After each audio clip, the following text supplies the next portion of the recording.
श्री गणेशाय नमः। ओम नमः शिवाय। ओम श्री सरस्वती नमः। जय श्री कृष्ण। कर्म क्या है, कौन से कर्म हम बदल सकते हैं, इसके बारे में चलिए जानते हैं। कर्म यानी कार्य, जो भी आप सोचते हो, देखते हो, सुनते हो, जो भी आप इंद्रिय के द्वारा कार्य करते हैं, वो कर्म भौतिकवादी कार्य है। और गीता में 3 अध्याय में 5वें श्लोक में कहा गया है, नहीं कश्चित क्षणमपि जातु तिष्ठत्य कर्मकृत कार्यते हर्ष्य कर्म सर्व प्रकृति जय गुण। आत्मा का स्वभाव है कि हमेशा सक्रिय रहना, हर एक व्यक्ति के भौतिक प्रकृति के द्वारा मिले हुए गुण के अनुसार विवश होकर कार्य करना पड़ता है। इसलिए कोई भी मनुष्य एक क्षण के लिए कर्म किए बिना रह नहीं सकता। कर्म के कई प्रकार हैं।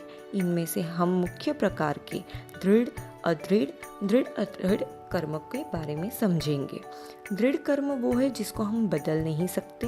अदृढ़ कर्म ये है जो आप अपने एस्ट्रोलॉजिकल पॉइंट ऑफ व्यू से रेमेडी लेके या पूजा पाठ करके उसमें आप राहत ले सकते हो।